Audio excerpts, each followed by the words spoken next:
Hello, my name is Jersey and welcome to what is my first YouTube video. I love to bake and I love to try new things, so I thought I'll go ahead and document this and let anybody come along with me that may be interested. For today's video, we will be doing sourdough brownies. Now, full disclosure, this is not my personal recipe. However, I will go ahead and link down in the description below on the first creator that I saw do this recipe and go ahead and outline that for you guys there. But without further ado, let's get started. Okay, so first things first, I went ahead and fed my starter.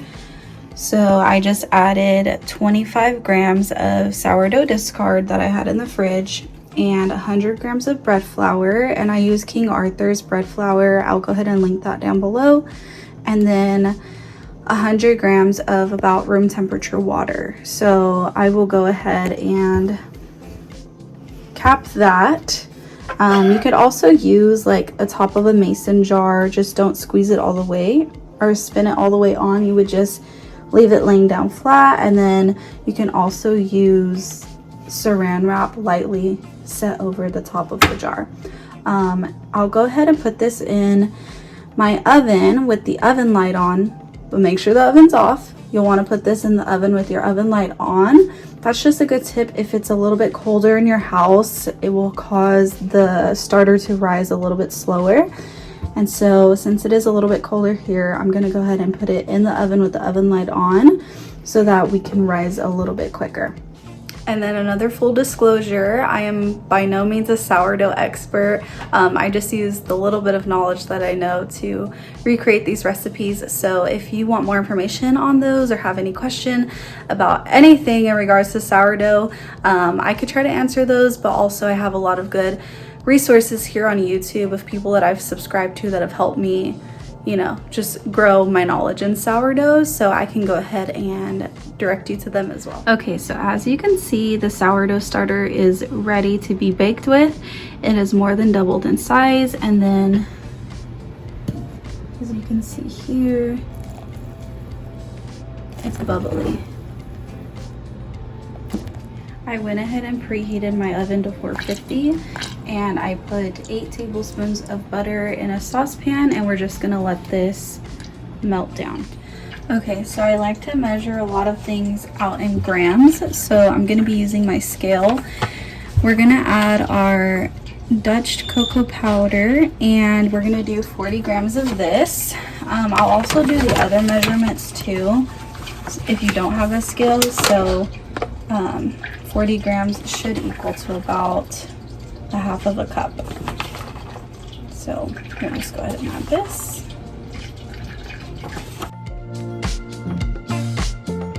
Now we're gonna go ahead and measure out our chocolate chips. We need 340 grams of chocolate chips, or about 12 ounces, and I'm just using these semi-sweet. You can totally get like a baking chocolate chip bar or a chocolate bar and then add that as well. Just cut it up. Or you can do dark chocolate, or you can do milk chocolate. It's completely up to you and what your preference is. We just need 340 grams of this.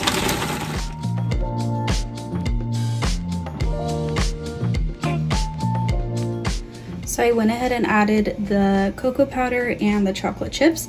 Now we're gonna measure out 2 teaspoons of vanilla extract.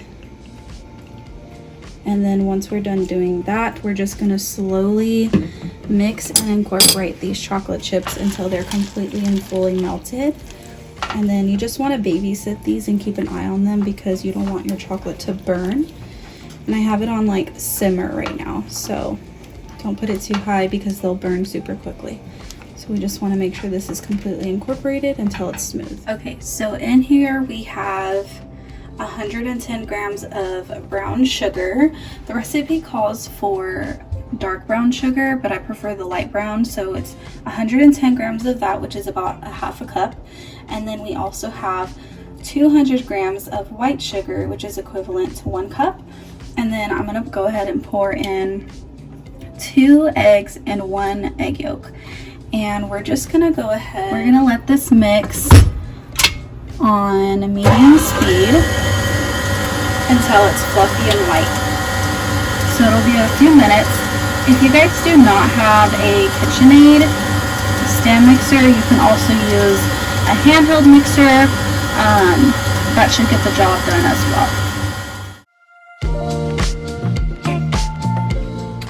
Once we're done mixing, it should look something like this.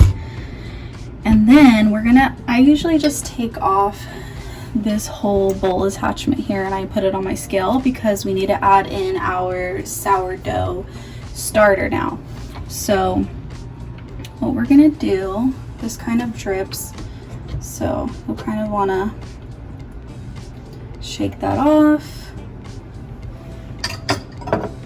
And then we'll go ahead and take this whole thing off.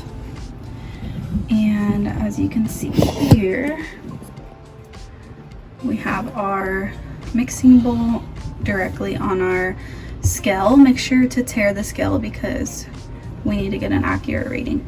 So it's at 0 grams and we need 125 grams of starter, more or less.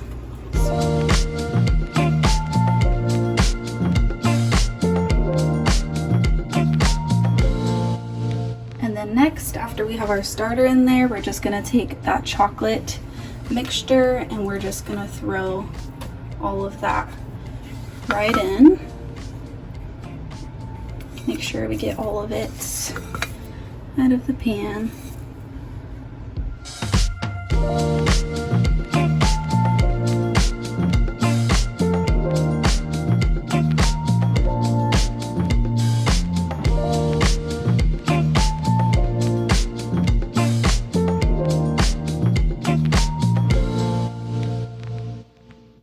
Okay, so the last couple of steps are to just add our flour and our salt. So I'm going to do a teaspoon of salt right in there.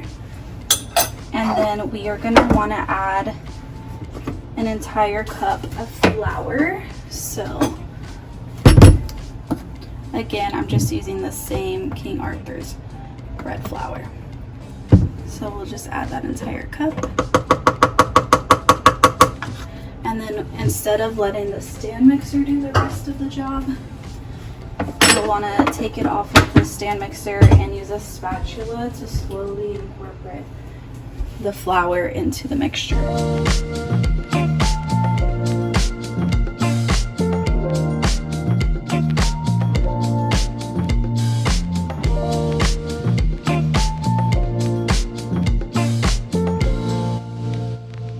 Okay, we are finally on the home stretch.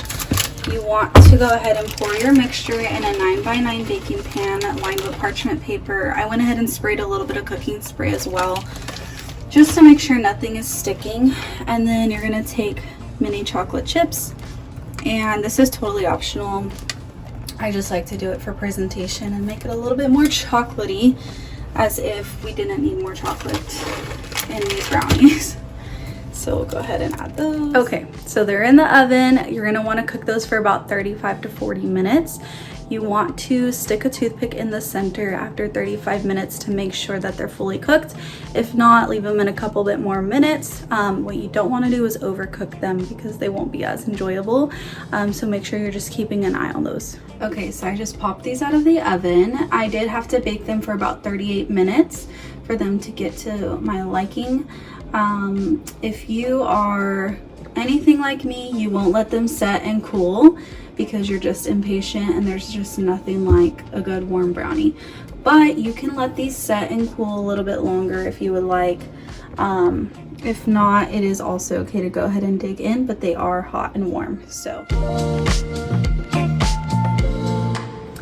Alright you guys, so that concludes today's video. Please let me know what you guys thought. If you have any suggestions or recommendations for future videos, please let me know.